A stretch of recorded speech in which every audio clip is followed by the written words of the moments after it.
The NBA is now a global game. 3 of the top 5 players are from countries outside the United States.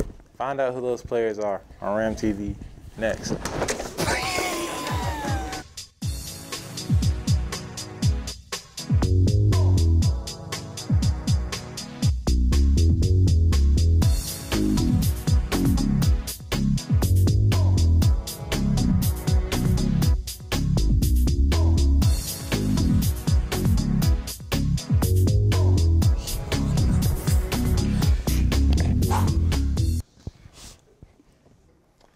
All right, I'm here with 2 of my guests here to discuss the MVP race. I'm gonna let them introduce themselves. How y'all doing? I'm Prince. How y'all doing, man? I'm Joel. Thank you, Joel. So today I want to talk to you guys, like I said, the MVP race. Right now, the top 3 players as we speak are Joel Embiid and Giannis Antetokounmpo and Nikola Jokic. First, I wanted to discuss, want to know which pick do you guys personally want to go with? Personally, I'm going to go with Bron, 37 years old, averaging 29 with 7 and 6. His team just, trash right now. But out of the 3 you said, I'm going to go with Joel Embiid because his impact on the game and his team missing one of their best players, he holding it down right now. Feel me? And I'm from Jersey, so I'm a little biased. For sure. Right there. For sure. You, Joel? If we're talking about, 3 players you name, I'm going to have to go with Giannis. But I definitely right now would say John Morant should definitely be in the talks for MVP because that boy been balling, for sure, for sure. Okay. Personally, I would have to say Jokic. He's actually the top one in the official ladder. And that leads me to my next point. The stats versus impact. I think Jokic's impact on the team is humongous. If they didn't have Jokic, that team would be nowhere. That would be probably at the bottom. I mean, he's doing this without 2 of his best players, MPJ and Jamal Murray. And you look at, he's first in every metric stat, every advanced stat you can look at. And that's just impressive, just for his whole team and throughout the league. So, I mean, what do you guys think, though? Do you think impact or stats really matter most when you look at the race? It's kind of hard because when you think stats, you feel me? Numbers don't lie, but they do lie. As far as, let's take Giannis. I mean, Giannis, the offense is basically around him, you feel me? But even when he's out, they still play well. They might not be as effective. Feel me? Giannis averaged, 27, 11, and 5. Feel me? Chris Middleton's still going to put up them numbers without Giannis, and they still got a chance to win. Without Joker, they don't win. Without Embiid, they don't win. Without LeBron, they don't win. The Lakers is 6 and 11 without Bron. Milwaukee is 7 and 3 without Giannis. Joel Embiid, I think they, if I'm not mistaken, I don't want to get my numbers wrong, 4 and 8. So who's that? Out of that, the impact greater is Bron and Embiid.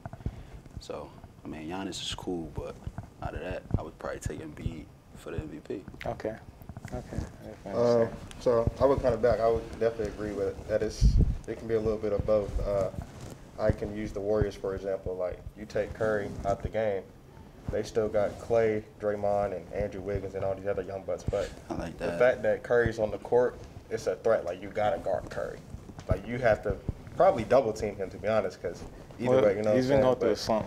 Yeah, you got to just like when they had KD, you had to focus. You can't leave one of the 3 open. So it's either you're going to guard KD and leave Steph and Clay open, you're going to guard Clay, leave them 2 open. So pick your poison when it comes to that. But definitely, it depends on the player that, the impact. Just even with Draymond, when Draymond's not on the court, he's not a scorer, but the enthusiasm that he brings to the team, the defense for sure, it can bring out a whole different side of other players on the team. So, like you said, an example, you know how the 2017 Warriors had all those players, Draymond, Clay. Yeah. So that goes back to the point of impact. So do you think it was fair that none of those players really got any MVP votes? Nah, they ain't deserve any MVP votes. When you playing with that many All-Stars, the game is easy for you. When you playing, it's 3 superstars and then the All-Star and Draymond. Steph he just won a ring by himself with Clay.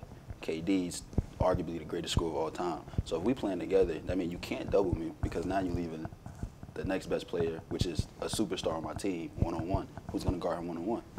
I'm not giving you an MVP vote. You're not carrying the load. An MVP is most valuable player. Who's carrying the load? Who's the reason you're winning? You can't be 3 MVPs on the same team. They all was credible for the same award. You're not giving it to them. Who won MVP that year? It was Giannis, right? Or it was James Harden? One of them. And Curry had just won back-to-back before KD got there. Yeah, so it was like, basically there was no point to give either one of them a vote for MVP because the game was easy for them at that point. It's cheating. They terrible. I hated basketball then. Would you say that was the worst point in basketball? I'm not going to say the worst, but I'm going to say because it just wasn't as competitive as it should have been. Like, I mean, the worst basketball is probably during COVID to me because no fans. The fans bring the joy of the game. Sure. But as far as talent-wise, I felt like if they would have been upset, I don't know if upset is a real word, but if they would have been upset, the Warriors, I think that would have made great basketball because whoever would have beat them 3 superstars, that would have been global Hall of Fame-wise, period. Like, yeah, you solidified in the NBA. Okay. So going to my last point here, guys. The official rankings, like I said before, Jokic, Giannis, Embiid, and fourth, it was, I believe, Stephen Curry. No, it was Kevin Durant still, and then Chris Paul at 5. What would you personally put those rankings for you guys? What would you rank them by order for players? Number 1, I'm going with Joel. I'll go 1A, 1B, Joel and Joker. I'm going to put Joel up top as 1A because he ain't get one yet, and Joker just won last year. So 3 would be Chris Paul. I think Chris Paul, the way he lead, any team Chris Paul go to, they turn around. It's a turnaround from worst to best. And that's a definite impact on court player over stats player. Exactly. You have to watch to see his impact. Exactly. And he still put up good numbers. So Giannis would be last. So. What about Kevin Durant? Oh yeah, he's last. I'm gonna holler at him. Because I'm gonna holler at him. He's not even playing right now. Injury right now. Would you add LeBron in that top 5 since KD's Definitely. Because LeBron, 37 years old, averaging 30 points, almost 7 assists, 6 rebounds, and he carried the load. Everything runs through Bron on that team. LeBron honestly could have more MVPs if it wasn't. He should have won MVP every year since 2016. Yeah, that's agreeable. LeBron just has a lot of haters. I don't know why people hate on him so much, but. I would definitely probably put Joel at the top just because, Ben Simmons doing what he's doing on the side, and you really got to carry that team. Giannis, because, like you said, you take Giannis off the floor, they can still get points, but they're probably not going to win that game. Yeah, they're not as dominant. Jokic, everywhere. I like Jokic. I mean, I don't watch, a lot of him, but, as far as being a big man that can do what he does, yeah, for sure. Let's see. Who were the other 2 you said? Chris Paul and Kevin Durant. Chris Paul, I'm iffy about Chris Paul because I'm like, he blew his chance in the finals. I don't think he ever going to get a ring now. That was his one chance, and they was up, and they lost it. And then you got to wrap it up, man. Man, I'm sorry. Right, man. But, that was your last pick, so. Yeah, that's fine. Go ahead. I'm sorry, y'all. We got to end the Ram Talk, yeah. Thanks for talking with me, guys.